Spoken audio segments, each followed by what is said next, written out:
Pensando en Voz Alta, conversación espontánea en la que se analizan los temas de actualidad, abordados bajo la perspectiva de Alfredo Mena Lagos.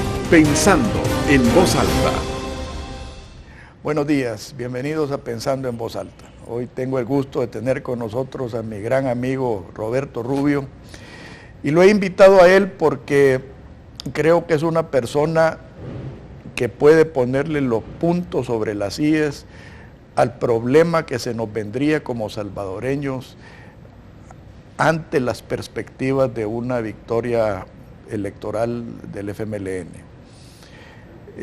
Roberto ha sido una persona de izquierda, o sea que los conoce bien, es una persona honesta, creo que su accionar es fundamentado en su amor por El Salvador, y tercero, es un profesional muy capaz. Creo que nadie puede cuestionar las credenciales académicas y profesionales de Roberto, y creo que él es la persona ideal para hacer un análisis de lo que puede suceder en El Salvador. Bienvenido, Roberto. Muy buenos días y muchas gracias por tus palabras, tus gentiles palabras, Alfredo, te lo agradezco. Gracias, Roberto. Yo creo que hay muchos precipicios que podemos estar viendo en estos momentos, y aunque hay ciertos analistas, algunos de ellos naturalizados, que creo yo con mala intención quieren desvirtuar la comparación con Venezuela y el tema venezolano en estas elecciones, yo sinceramente creo que lo hacen de mala fe. Porque es más, mi opinión es que Arena no ha sabido aprovechar la coyuntura venezolana y el espejo en que nos tenemos que ver. ¿Por qué digo esto? Primero, porque el candidato del FMLN abiertamente ha dicho de que Venezuela es el faro que ilumina su camino. O sea, más claro no puede ser. Segundo, el FMLN creo que no hubiera llegado donde ha llegado sin Alba Petróleos. Tercero, Alba Petróleos, en mi opinión, es ilegítimo porque es producto del saqueo de Venezuela para venir a beneficiar proyectos políticos en otros países. Y cuarto, yo creo que Alba Petróleos y todo el proceso de Alba es un monstruo en ciernes que, lejos de resolver problemas económicos y sociales, aunque dicho sea de paso, han explotado muy bien las debilidades de los abusos que se han cometido aquí en El Salvador, pero sí es un monstruo que creo que va a terminar amenazando la economía legítima de El Salvador y a los mismos salvadoreños. Hay varios... Perdona que haga esto. ¿Por dónde agarrar esto? Porque tú tienes un tema a discutir que es la relación partido-empresa, por un lado. ¿Qué significa un partido-empresa de esas dimensiones para el funcionamiento económico y político del país? Tú has tocado el tema pues, de Venezuela también, ¿qué significa, digamos, emular, aplaudir o decir, mira, este es un esquema que nos gusta, aunque se diga que es guanaco y todo lo que quieras, pero esa es un poco la guía, ¿verdad?, que hay que seguir. Luego has tocado el tema de, bueno, ¿qué pasaría si gana el Frente? Creo que son como, no sé por dónde. Voy a entrar quizá por lo primero, que es, ¿qué pasaría un eventual triunfo del Frente? Mira, aquí va a depender también mucho en la hipótesis que gana el Frente, va a depender mucho si el Frente gana por poco o por mucho. Yo creo que si el Frente gana por mucho, va a dejar muy mal parado, creo, a Arena, y muy debilitado a Arena, y en el 2015, digamos, va a tener una posibilidad mayor de aumentar y tener un control, digamos, al menos de mayoría simple en la Asamblea, y si no, quizá de mayoría calificada. Si gana por poco, de alguna manera Arena pudiera moralizarse un poco sacar esos demonios que hemos incluso denunciado tú y yo acá desde distintas trincheras y digamos llegar a un 2015 fortalecido y jugar un rol realmente de una oposición sólida, porque yo creo que así como el Frente jugó un rol importante de cara a Arena para que Arena no fuera, digamos, más allá en el manejo, digamos, no democrático del Estado, que el Frente jugó como dique de contención. El Frente jugó un rol importante para que caminara la democracia, porque hacía contrapeso a Arena. De la misma manera, yo creo que es sano para la democracia que el Frente tenga contrapesos, porque si no tiene contrapesos institucionales, y que son pocos los contrapesos institucionales que hay, la Sala de lo Constitucional es una, el Instituto de Derecho de Información es otra, posiblemente la Fiscalía puede ser otra, pero de ahí para allá, digamos, tiene poco contrapeso. Puede llegar a tener poco contrapesos políticos, y la democracia necesita que el que está en el poder tenga contrapesos. Eso es sano. Es la esencia de la democracia. Y pensar de que el ejercicio político es acumular poder y no tener nada enfrente que me impida, lo que produce en sectores de derecha, de izquierda, de centro, es un intento hacia el autoritarismo, es un intento hacia salen las tentaciones. Por eso creo que yo no vería, pues, digamos, bien para la democracia que se pierdan esos contrapesos, ¿no? Hay que crear también contrapesos ciudadanos, y ahí la importancia de que el país fortalezca en los próximos años sus contrapesos ciudadanos. Entonces creo que le haría bien, incluso al mismo Frente, le haría bien que tenga contrapesos, porque la gente dentro del Frente que no tiene pensamientos autoritarios, que hay algunos, buenos amigos, los cuales respeto mucho, tendrían como más fuerza y más posibilidad, digamos, de llevar al Frente a que también saque sus demonios, ¿no?, que todavía le quedan de la guerra, ¿no?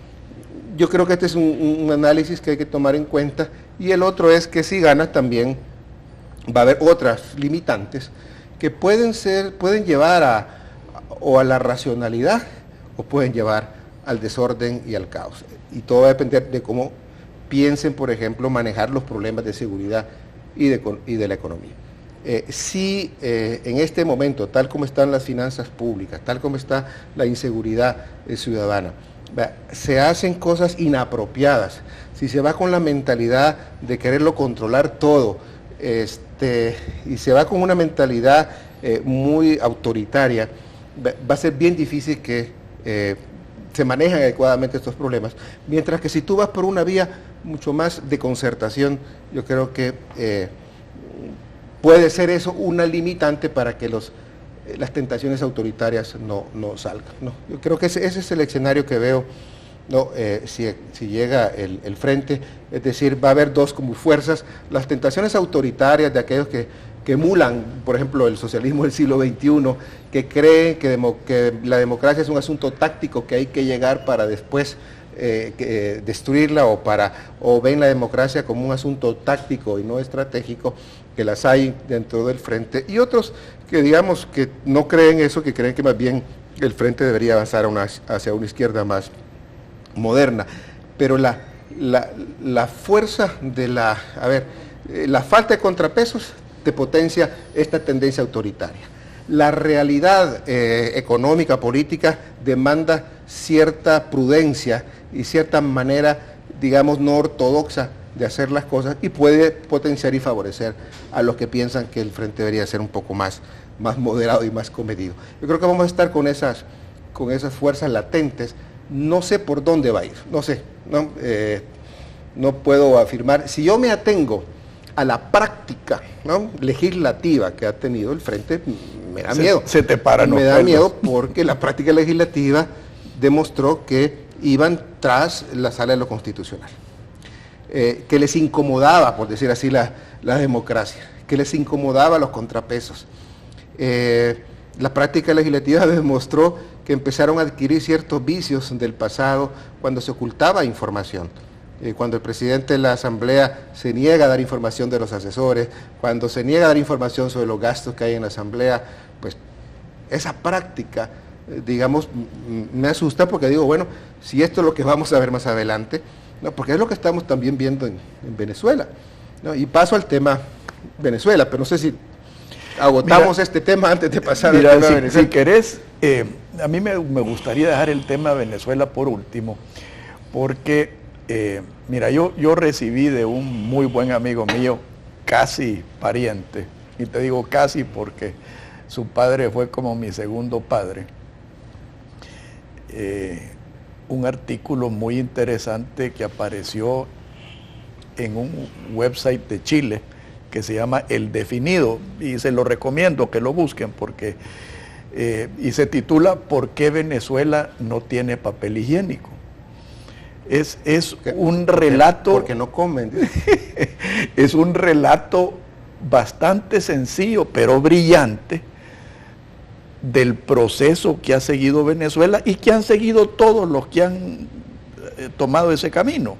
Pero eso lo quiero dejar por último, Roberto, porque primero quiero escudriñar contigo ciertos peligros que se ciernen. El primero que me gustaría conocer de parte tuya y como profesional de la economía es el espectro de ingresar a Petrocaribe.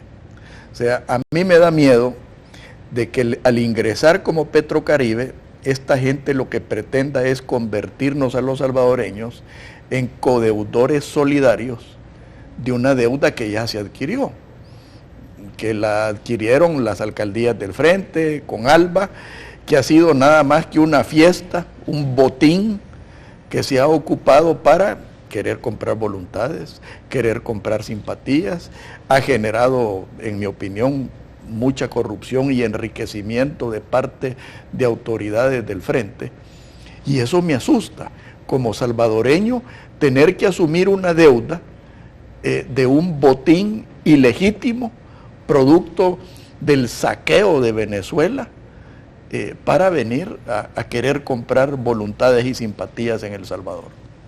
Aquí hay varias maneras de analizarlo. Fíjate que yo he sido más bien, estaba en un programa con alguien del Frente, en otro canal, y entonces, uno que trabaja con ALBA, de los dirigentes de ALBA, me preguntaban sobre el tema de Petrocaribe, y dije, bueno, que responda él y después respondo yo, porque fíjate que es complejo, porque si yo fuera gobierno, diría, mire, el negocio que sea del Estado y no de ALBA, no de un partido, porque ahora el negocio está en manos de un partido, aunque estén las alcaldías de un grupito adentro de un partido. Entonces, no es un partido empresa, no es del gobierno, no es del Estado, no es un negocio del Estado. Es decir, en un negocio tú tienes deudas, pero tienes ingresos. Y los ingresos que te da el petróleo son muchísimos, ¿no? Entonces, aunque han tenido la ventaja de, digamos, de tener una deuda, siempre hay una deuda pendiente que en la medida que son las alcaldías y la deuda de las alcaldías tiene respaldo soberano, pues entonces puede querer cargarse al Estado. Ahora bien, pero el negocio, ¿no?, si es del Estado, va a recibir ingresos para pagar esa deuda, ¿no? En este sentido, yo le decía, bueno, mire, yo no tendría problema que Petrocaribe, de que entráramos a Petrocaribe, no ALBA, que me parece diferente. Petrocaribe, y hay varios países, casi todos centroamericanos dentro. Y hay unos que se están saliendo. Sí, porque tampoco es el gran negocio para muchos, porque también el precio de la gasolina tampoco es que hay pero el punto es que yo al asumir, digamos, el negocio con Venezuela, yo asumo ciertamente los costos, compro la deuda, por decir, pero compro los ingresos y la compro saneada, ¿no? Entonces, mira, ok, yo la voy a agarrar, pero ahorita con sus ingresos, señores Alba, paguen la deuda, me pasan el negocio a mi Estado, y entonces yo Estado, ¿no?, lo introduzco al presupuesto como un ingreso y yo puedo hacer obra social, ¿no? Pero es un negocio del Estado, que va al presupuesto y que va a obras sociales. El otro es un negocio del partido, que yo creo que ni siquiera el partido tiene control total de Alba, cuyos ingresos, cuyas ganancias le quedan, ¿no?, a los que dirigen Alba, ¿no? Yo sería partidario, tío, más bien de que Petrocaribe, El Salvador puede entrar, pero que entonces, así como cualquier negocio, se sanea, ¿no?, pasa al Estado, recibe sus ingresos, ¿no? Y yo sí digo, mire, yo soy independiente, porque yo no me voy a ir con Alba, los lineamientos de Alba, porque de todos modos, mire, el tema Alba está, si estamos viendo que el tal socialismo del siglo XXI ni era socialismo ni era del siglo XXI, eso es un principio de que esto se está resquebrajando, y a largo plazo o a medio plazo ese esquema no va a ser sostenible. Correcto. ¿No? Entonces, habría que valorar también, ¿no?, ya, y empezar a pensar de que posibles cambios en Venezuela podrían acabar con el negocio, o con el buen negocio al menos. Entonces habría que valorar si también me conviene después asumir la deuda, ¿verdad?, que tiene Petrocaribe, y recibir un negocio que va a ser malo. Quizá en estas circunstancias, quizá, bueno, mire, yo podría, como te decía, asumirla siempre y cuando se pague la deuda que se debe, que son varios millones, que se le debe pues a Venezuela, ¿no? Ahora, fíjate que yo no sé si estar de acuerdo con esa tesis por dos razones, Roberto. Uno, porque yo creo que Alba es insostenible. Ante lo que está sucediendo en Venezuela, que el Estado venezolano no le puede pagar a las líneas aéreas, que les debe más de $1.000 millones porque ya no tienen dólares. No puede darle servicio a su deuda externa porque no tienen dólares. No puede hacer las importaciones, y ya después lo vamos a analizar punto por punto, porque ya no tienen dólares. Entonces vamos al segundo punto mío. Si esto no es sostenible, venirse a montar a Petrocaribe o a Alba Petróleos o lo que sea, es montarse a un barco que se está hundiendo. Entonces, en el lugar de estar pensando en parte lo que tú decías de los contrapesos, en el lugar de estar pensando en soluciones que sí son verdaderas soluciones, como es la disciplina fiscal, la disciplina monetaria, la competitividad del país, la transparencia de la democracia, yo creo que básicamente es lo que sucede como cuando un partido no tiene contrapesos o un gobierno no tiene contrapesos, que lo más fácil es buscar las salidas fáciles, no las soluciones. Lo que pasa es que yo te lo estaba planteando en la hipótesis de que tú tienes dos alternativas. Es decir, que tienes la alternativa de seguir como estás, que el negocio, que es todavía negocio, quede en manos de un partido o de una cúpula de un partido, ¿verdad?, o pase al gobierno, bajo la hipótesis de que es negocio. Pero si deja de ser negocio, entonces mejor no, pues ¿para qué lo voy a agarrar? Me voy a quedar con las deudas, ¿verdad? Entonces, yo creo que lo hacían en esa hipótesis. Pero si eso de repente hay un cambio en Venezuela, o Venezuela se ve obligada en sus recambios a exigir que pague como se paga, porque los venezolanos tampoco creas que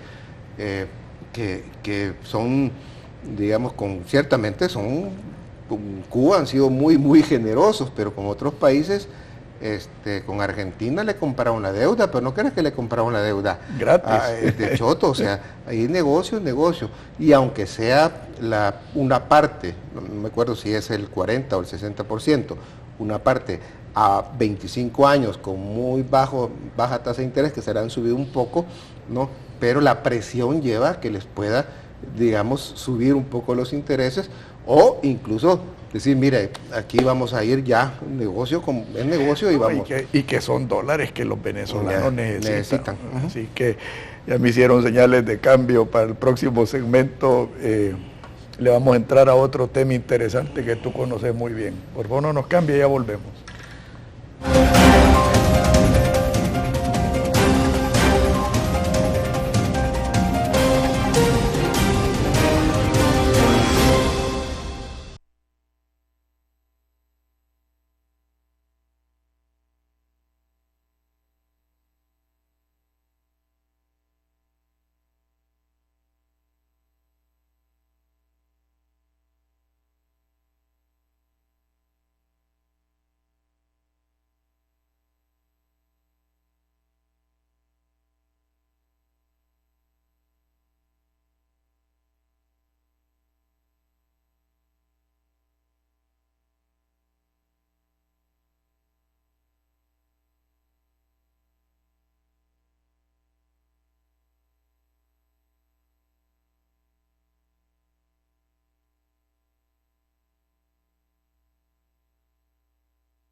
Otra cosa que me preocupa a mí de este gobierno y del que viene es la situación fiscal. Yo siento que inclusive lo han hablado gente del FMLN de desdolarizar, y eso no es nada más que la salida fácil de esto.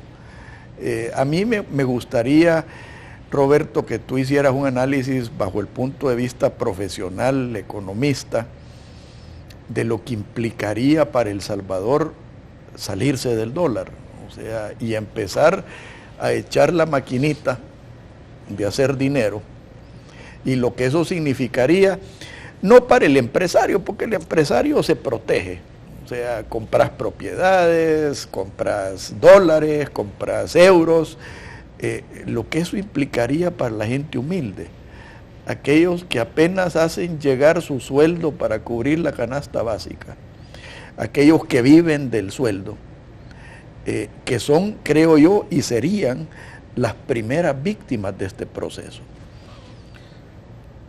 A ver, después cuando veamos lo de Venezuela se va a reforzar, porque justamente uno de los problemas que tiene Venezuela es la caída de dólares. Correcto. Es decir, lo que sucede en el caso, lo que podría suceder en el caso de El Salvador es, digámosle, también una desdolarización, sea forzada o sea creada.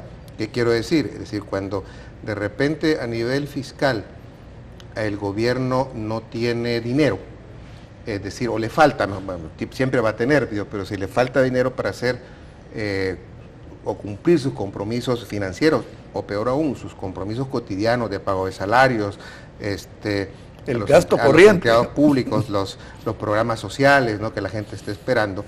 Si empiezan a tener problemas ahí y no hay dinero, digamos, de fácil acceso en los créditos internacionales, por X razón, te pone una hipótesis, ¿no?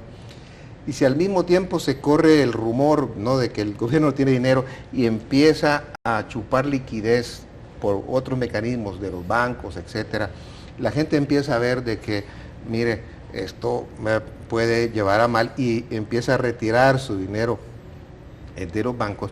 Puede suceder lo que sucedió con algunas economías del Mediterráneo, Grecia en concreto, y es que cuando el Estado se ve afectado fiscalmente y no tiene recursos, aunque el sistema privado esté bien y esté funcionando bien, lo contamina y empieza a afectar la marcha de la economía. Entonces, si no hay mucho dinero y de repente te dicen, mire, ¿y de dónde? Ahí tengo los colones en el Banco Central, ¿no? Si no tengo dólares, voy a pagar con colones. Sea que tú lo hagas forzadamente o tú lo hagas intencionalmente porque dices voy a desdolarizar, así explícitamente. El dólar, pues, es una moneda fuerte, y por nuestra relación con los Estados Unidos ya no se diga. Entonces, ¿qué va a pasar? Es que yo te voy a pagar tu salario ahora en colones. Y puedo hacer de 1 a 1. Comienza con, voy a hacer una paridad, una especie de caja de convertibilidad de 1 a 1. Pero la gente dice, mire, vea, ya tiraron más colones, aumenta la masa monetaria, aumenta la inflación. La gente dice, mire, busca dónde refugiarse. Y dice, ¿qué prefiere usted? ¿Dólares o colones? Ah, mire, yo estos colones que me pagaron, yo voy a mejor a cambiarlos a dólares, a los bancos. O los voy a ir a gastar Sí, lo más rápido posible. Sí, pero el problema que puede darse es que, digamos, empiece a generarse un mercado, llamémosle negro, donde el dólar empieza a subir realmente su valor. La gente lo empieza a buscar, la gente no empieza a demandar colones, es una ley de oferta y demanda, sino que empieza a demandar más dólares, porque sabe que ese dólar dentro de pronto va a valer más, ¿no? Y para enfrentar, digamos, este problema y los pagos, el gobierno saca más masa monetaria, se presiona la inflación, el colón va perdiendo valor frente al dólar, y eso crea otras presiones inflacionarias, y a la larga la gente se va a encontrar con un montón de colones, ¿no?, que va a querer deshacerse de ellos, o gastándolos inmediatamente o comprando dólares, ¿no? Porque el dólar se te vuelve un bien escaso. Entonces lo que se te produce es un desorden monetario peligrosísimo. Y un círculo vicioso. Porque si se te puede llevar, como te digo, a crear una situación inflacionaria preocupante, y especialmente para la gente que depende del salario, porque como tú dices, un empresario lo que va haciendo es subiendo precios para ir tratando de compensar la pérdida de valor de la moneda, pero el que recibe los colones va a perder el valor de sus colones, ¿no? Entonces, esto es un tema sumamente delicado de tratar. Yo hasta ahora, antes, pues, en la campaña, me acuerdo de Chafica, hasta se sacaba el colón como que era, ¿no?, la vuelta al colón como que era la panacea para resolver el problema. Yo he visto que se ha venido cambiando el discurso, se ha dicho ahora que no se va a desdolarizar. Ahora, pero el punto no es que puede haber voluntad de no hacerlo ahorita. El punto es que las circunstancias, y si tú gestionas mal la economía, y si tú gestionas mal las finanzas públicas, entonces, aunque no lo quieras, se te va a desdolarizar, ¿no? Desde ahí la importancia de que el próximo gobierno, y si es un gobierno del frente, tiene que tener muchísimo cuidado cómo va a manejar la economía, porque si van con el esquema que a veces predominan estos pensamientos izquierdistas, no le llamo izquierdistas, de control. Yo controlo al militante, yo controlo las instituciones, yo controlo el mercado, yo controlo los precios. Al absurdo que en Venezuela pusieron a un general para que vigilara los precios, ¿verdad? Es decir, si llegas a eso, eso no es de esa manera controlable, no se puede controlar por decreto. Eso, en todo caso, es mejor usar la palabra regulaciones que control. Si hacen eso, ¿no?, y ponen gente con una mentalidad, yo diría un poco ortodoxa en el manejo de la economía, pueden provocar una situación donde el gobierno empiece realmente a tener problemas fiscales serios, se encuentre sin plata y se vea obligado a sacar colones, y esto pues nos lleva a esa espiral que te decía, ¿no? Vamos a otro punto que a mí me preocupa de sobremanera, Roberto: los ahorros de los pensionados. La intención de haber reformado el sistema de pensiones, por lo menos aquello que lo concebimos en un principio, era de que el salvadoreño debiera ser dueño de sus ahorros. Esa era la premisa con que se actuó. Ahora, desafortunadamente, gobiernos anteriores, y pongo énfasis en gobiernos, fueron irresponsables en el manejo de esto, porque desde un principio se sabía que se iba a crear un desbalance conforme iba avanzando uno y disminuyendo el otro. Iba a haber un gap ahí, un espacio que se debió haber cumplido con una reserva, y nunca se quiso hacer por razones prácticas, entre comillas, y hoy estamos pagando el precio, y el precio lo vamos a pagar aún más.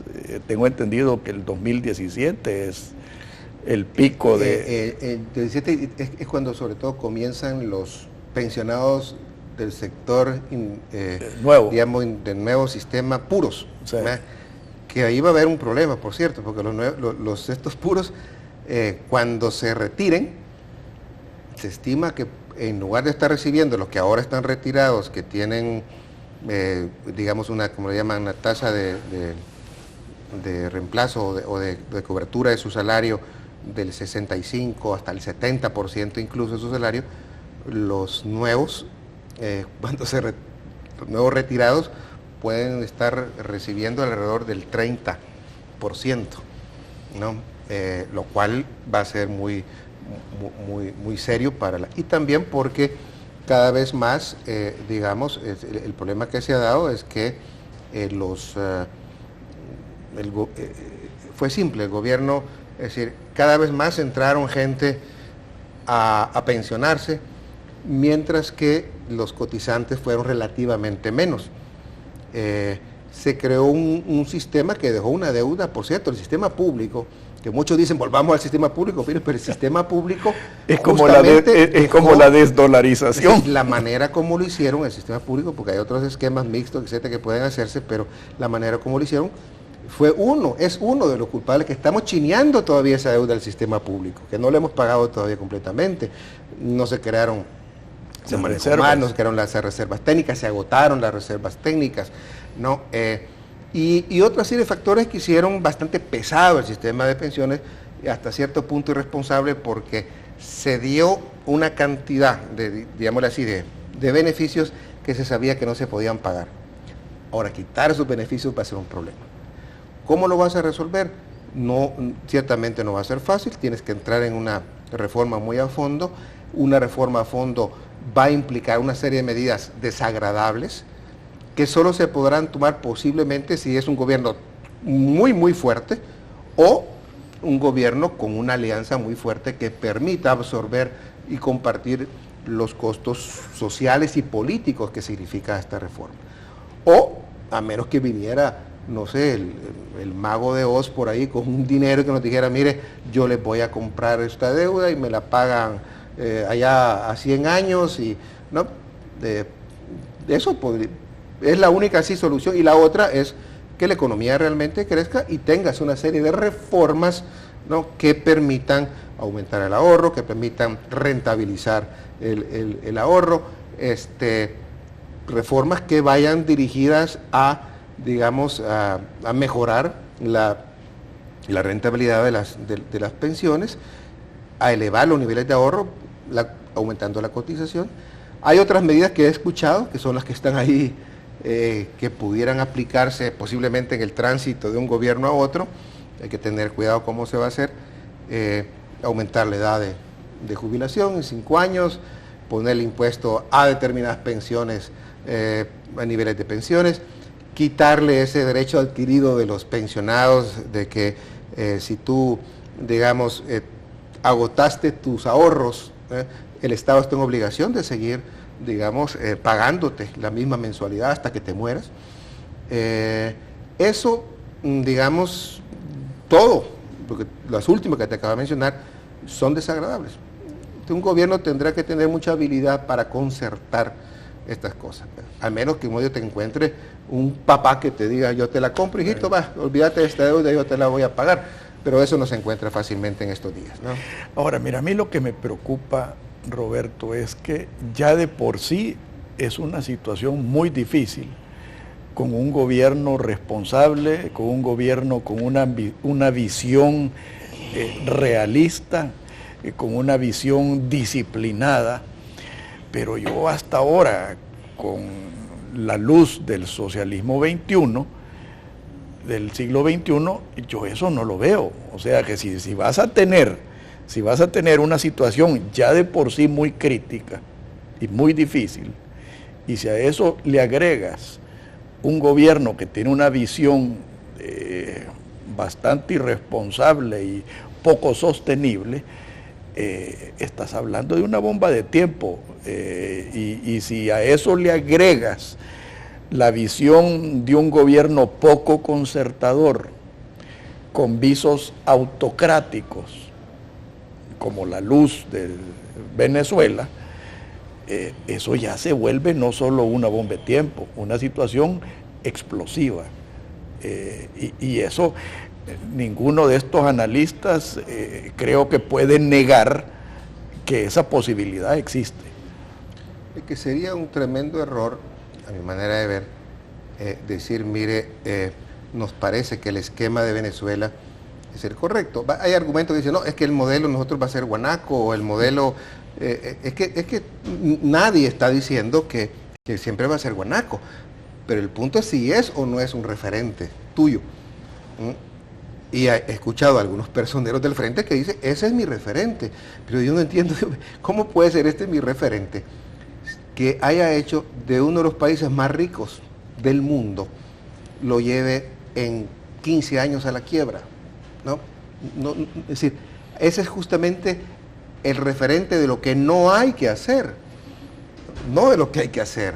Y cuando a mí me dicen, hay que seguir, por lo menos como referente a este esquema, pues uno se asusta de que se vayan a tratar de hacer cosas, tanto en el terreno político como en el terreno económico, porque igual también el modelo, hay otros esquemas, otros referentes que te dicen, mire, es que está el esquema nicaragüense y el chino, que es, no es como Venezuela, digamos que quizás ha sido más estatista, y alguien me puede decir aquí, no, es que nosotros no estamos tanto por Venezuela, a nosotros lo que nos gusta más es el esquema chino o el nicaragüense, que es, digamos, control político, pérdida de democracia, pero yo sigo, digamos, actuando de forma capitalista, responsable económicamente, hago crecer la economía, pero mantengo amarrado a mis opositores, mantengo controladas las instituciones. Eso tampoco a la larga te funciona. Te funcionarán esquemas autoritarios asiáticos, pero aquí, aunque Nicaragua todavía le está funcionando, pero había que preguntar por qué. No estamos en América Latina para ese tipo de cosas. En el próximo segmento quiero que analicemos Venezuela, Roberto, pero tampoco olvidemos a Nicaragua, porque yo a Nicaragua lo considero que es inaceptable políticamente e insostenible económicamente. Por favor, no nos cambie, ya volvemos.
Roberto, como te dije en el otro segmento, recibí este análisis sencillo, creo que tú lo vas a encontrar hasta demasiado sencillo, porque eres un doctor en economía, pero es brillante, o sea, y habla de varios pasos, y me gustaría que analizáramos uno por uno, porque es la ruta que la luz del socialismo del siglo XXI marca. Y te voy a enumerar los pasos para que elabores tu análisis. El primer paso, el camino fácil. Imprimir dinero, dar subsidios. Segundo, es el dinero fácil, desatar el proceso inflacionario. El tercero es la fijación de precios. Ya tú más o menos viste que en Venezuela pues nombraron a un general para los precios justos, ¿verdad? Después viene el racionamiento. Ante el desabastecimiento que se genera con la fijación de precios, viene el racionamiento y por ende viene el mercado negro. Después, en el paso número 5, vienen las expropiaciones, que eso es lo que te desata, es una fuga de capitales a todo nivel, ¿verdad? Paso número 6, la fijación del tipo de cambio. que esencialmente es la confiscación de tu poder adquisitivo. Y eso desata más desabastecimiento y mayor mercado negro. Paso 7, déficit fiscal. Ya más o menos tú lo cubriste. Cuando ya el Estado se le acaba la maquinita, empieza a buscar financiamientos externos, y aunque no exista el papá, tiene que recurrir a eso. Y el último paso es la crisis. Cuando ya, ¿qué es lo que está pasando en Venezuela? Cuando ya la gente no encuentra salida, no encuentra una respuesta viable políticamente de parte del gobierno, se empiezan a tomar medidas autoritarias, empiezan las cadenas de televisión interminables a donde neutralizan la cobertura de noticias. ¿Cómo analizarías tú, empezando por el camino fácil? A ver, si puedo entrar primero a una parte menos racional y más emotiva, que es lo que me evoca también Venezuela, porque Venezuela me evoca también un poco las torpezas de gestión económica. Como te decía antes, es increíble cómo puede una pésima gestión económica, por más pésima que sea, no puede convertir a uno de los países más ricos en un país que no hay, es que escasean muchísimos ni papel higiénico, productos, y se llega el papel higiénico, y es decir, realmente hay que tener una capacidad de autodestrucción, de ignorancia y de cerrazón para llegar a ese nivel, ¿no? Y ahí no me van a decir que es el bloqueo de Estados Unidos o el imperio, porque bueno, Venezuela ha comerciado con medio mundo y ha tenido el apoyo incluso de China en muchas cosas, ¿no? Pero bueno, esa es la parte, económica, pero la parte, digamos, yo diría política quizá, que motiva o que evoca sentimientos. Yo tengo un artículo que saldrá, entiendo, este lunes en la prensa gráfica, en mi columna, que se llama Duele, Venezuela duele. Y comienzo un poco contando cómo para mí esas imágenes que he visto en la televisión, que no son imágenes que uno puede decir que son producto del oficialismo, ¿no? como antes, sino que son imágenes recogidas realmente por la población y por los medios. Felizmente tenemos esos medios, ¿no? O sea, no pueden decir que son inventados, ¿no? Y que es obra del imperialismo que está ahí, ¿no? Jugando virtualmente con esas escenas. Al ver esta gente tirada en el suelo, mujeres apaleadas, gente muerta, cerca de 150 heridos, más de 600 capturados, 18 de ellos al menos que se contabilizaban torturados. A mí se me vino la época cuando yo era estudiante. Me vi en esos estudiantes, porque yo sí tengo autoridad moral para decirlo, ¿no? Y no es que vaya a ser creído, es que yo participé, viví y fui estudiante en la primera manifestación estudiantil de los años, 70, en el 75, el 30 de julio, ¿no? Cuando vi esas tanquetas que aparecieron y nos empezaron a disparar, ¿verdad? Vi a una persona que a la par mía, porque habían, espías o detectives dentro que lo quisieron llevar, y tuve que forcejar y meterme y esconderme en el externado de San José en aquel momento. Yo participé en el entierro de Monseñor Romero, en medio de los francotiradores. Participé como miembro de la dirección del MIPTES en el entierro del FDR. Es decir, participé cuando antes protestar, denunciar y opinar diferente, se jugaba con la vida y el pellejo. A mí no me vengan a decir que no, ahora que, mire, usted ya se derechizó y vea que usted fue un pequeño burgués. No, justamente, sacrifiqué mi vida pequeño burguesa de una familia vinculada al poder militar porque creía en la justicia, creía en la independencia de poderes, creía en la libertad de expresión. Entonces, cuando vengo y veo Venezuela, que controlan la mayoría de los medios de comunicación, que cierran, hasta la CNN quisieron cerrar, que de repente por protestar te disparan, que has de alguna manera capturado a un líder político porque opinaba diferente, que el presidente manda y ordena capturar a un general porque se opone, y no es la fiscalía. Cuando el Tribunal Electoral, la Fiscalía, el Parlamento, la Justicia se la toman, no fue por eso que salimos muchos estudiantes, no fue por eso que muchos nos metimos al frente, ¿no? Justamente por denunciar eso. Me duele que ahora existan personas, algunos, subrayo algunos, en el frente, que se ven reflejados todavía en Venezuela, que defienden lo indefendible, que defienden lo que antes se atacó, ¿no? A mí eso te digo, me duele Venezuela por eso, ¿no?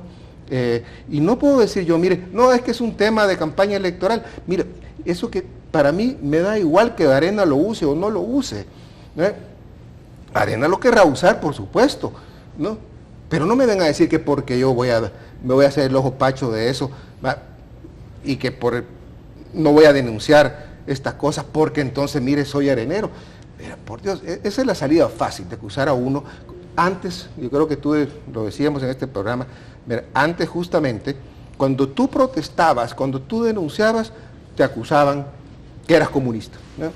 Ahora en Venezuela, como también sucede acá, tú criticas al poder que está de izquierda, entre comillas, y entonces eres vendido a Arena, eres de derecha, eres de la CIA, y lo que está pasando es producto del imperialismo yanqui. Y sos fascista. Y mira que quiénes son los fascistas.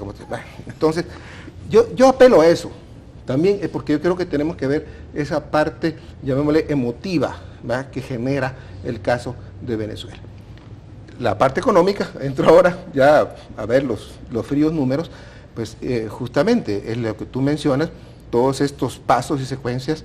Cuando tú vienes y dices, mire, yo voy a empezar a expropiar, ¿no? Y empezaron a expropiar una cantidad de empresas porque decían que no producían lo suficiente. Se toman PDVSA, se toman muchas empresas de granjas agrícolas, sin realmente darles la atención que merece. Se deja al buen tuntún y la productividad de todas las empresas empieza a caer, porque el Estado no tiene capacidad realmente de estar manejando esas cosas, ¿no? PDVSA, después de producir no me acuerdo cuántos barriles, ahora es una empresa totalmente ineficiente, ¿no? Luego van con ese afán de control. Luego van, y yo no voy a negar, porque uno tiene que ver, hay aspectos positivos, porque en definitiva también Maduro, Chávez es producto, yo diría, de una oligarquía venezolana, de unos ricos venezolanos que no administraron tampoco bien y que no hicieron bajar las rentas petroleras a la gente.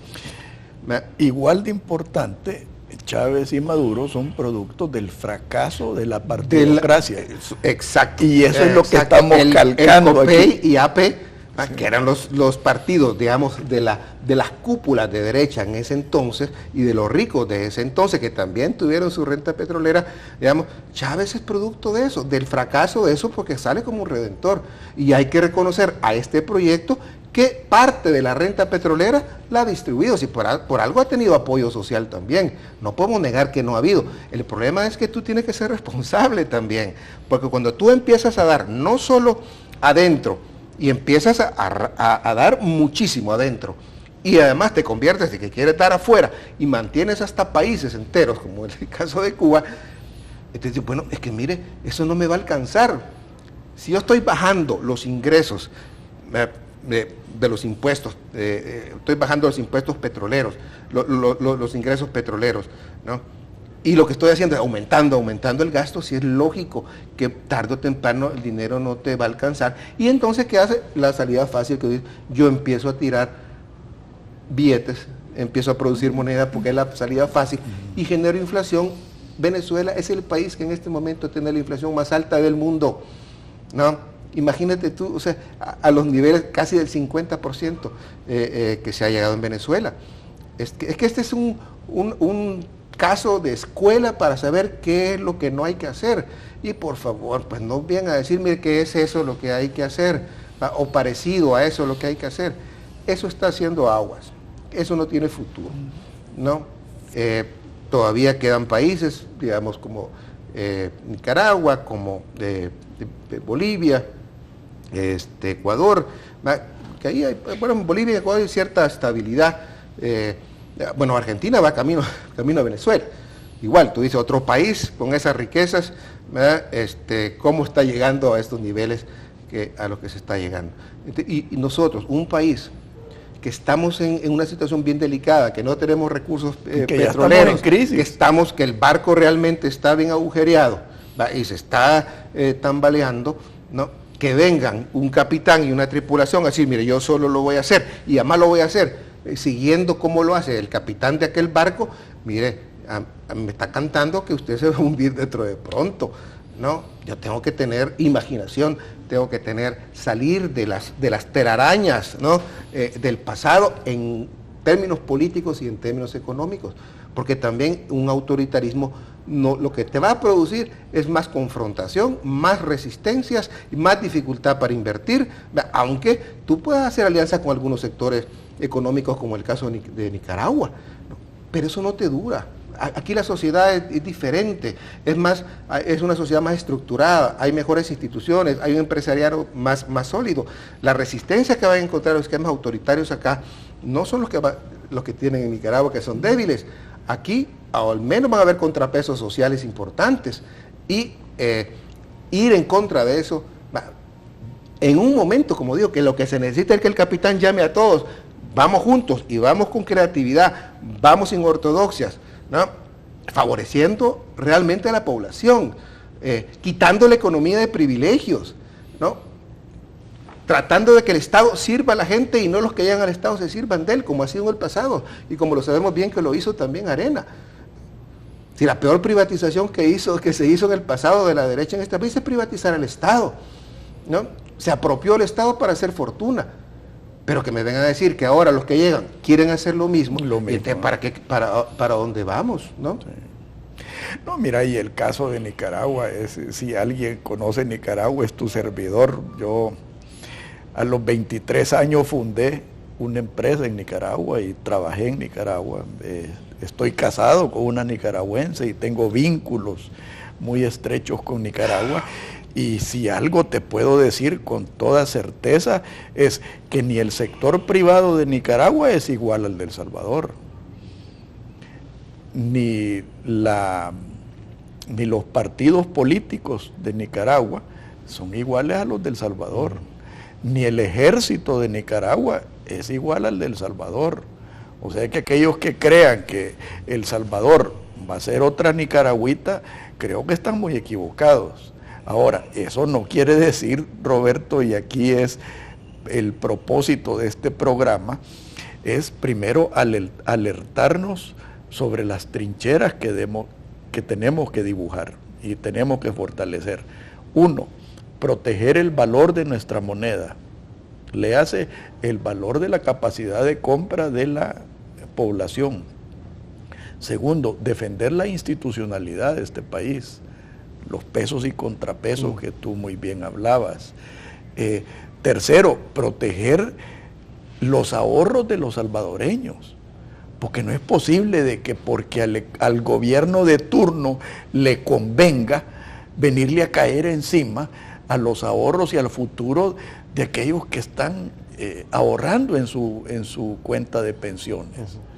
Entonces, en ese sentido, yo creo que los que tenemos la dicha de forjar opinión, y tú eres uno de ellos, nuestra misión debe ser alertar al país de los peligros que podemos correr. Eso no quiere decir de que no estemos en contra de la democracia y que el pueblo al fin y al cabo es el que va a tomar la decisión, pero es que lo que sí quiere decir es que tenemos que dibujar las trincheras. Tenemos que tener una idea clara de cuáles van a ser las batallas del 10 de marzo en adelante, tanto políticas, económicas como sociales. Yo también creo que hay que hacer un llamado al mismo frente, pues que es el que tiene las posibilidades de gobernar ya sin excusas que hay otros, no que serán ellos, porque va a tener la oportunidad histórica de ser una izquierda diferente. Porque la izquierda esa que hemos tenido hasta ahora, ¿verdad? La izquierda esa entre comillas, venezolana y esos proyectos que han girado en torno al socialismo del siglo XXI están, digamos, cayendo poco a poco. La misma Cuba se está tratando de reencontrar. Cuba va a un cambio, no sabemos dónde va a terminar, pero ya no es la misma Cuba. Venezuela ya no es el soporte del socialismo del siglo XXI, ya no lo será.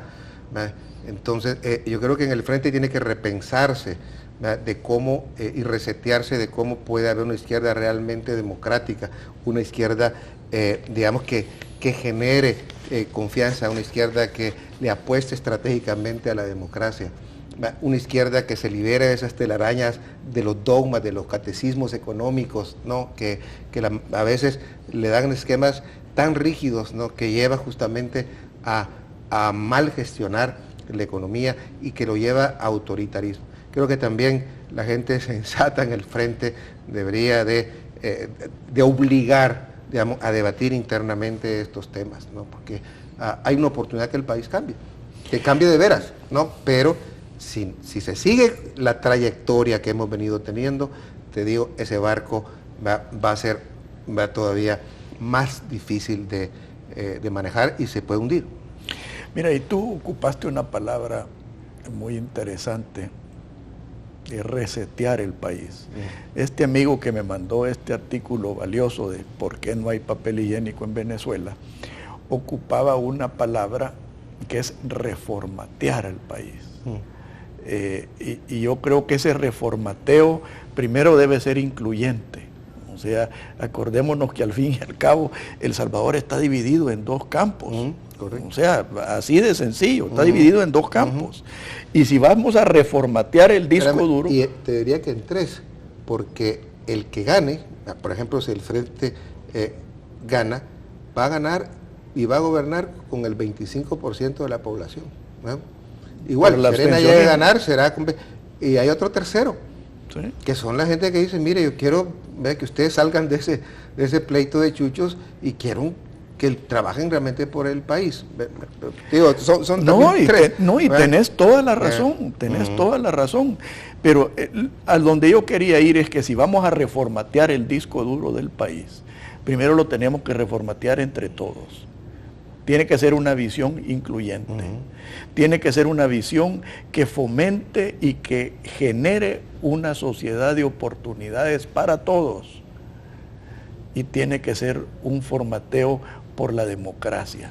No podemos estar queriendo construir un proyecto a costa de la democracia como se ha hecho en Nicaragua. Que ese para mí es la tragedia del pueblo nicaragüense. Que se ha construido una prosperidad insostenible, porque Nicaragua se sostiene a base de ALBA, y eso no lo puede negar nadie, pero se ha hecho a costa de la democracia, a costa de generar una nueva familia real, una monarquía, que en un tiempo fue Somoza y ahora es algo peor todavía, porque Somoza por lo menos era elegante y culto. El que tenemos ahora creo que no tiene ninguno de esos dos atributos. Entonces, en ese sentido, yo sí creo, Roberto, que como te lo dije en el último programa que hicimos, vamos a estar en la misma trinchera, porque yo creo que los dos queremos lo mismo para El Salvador y tenemos ese amor por El Salvador que nos va a mover a trabajar por un mejor El Salvador. Yo espero que después del 10 de marzo, pues, venga la sensatez, venga la tolerancia mutua y la necesidad de ponernos de acuerdo para impulsar el desarrollo y la democracia del país. Ojalá, ¿no?, que nuestros dirigentes comprendan. Si no, pues los ciudadanos vamos a tener que hacer nuestro propio trabajo en favor del desarrollo y la democracia del país, ¿no? Nuestra propia lucha. Bueno. Gracias, Roberto. Gracias a ti, Alfredo, muy amable. Que Dios los bendiga a todos. Muy buenos días. Esto fue Pensando en Voz Alta, conversación espontánea en la que se analizan los temas de actualidad, abordados bajo la perspectiva de Alfredo Mena Lagos. Pensando en Voz Alta.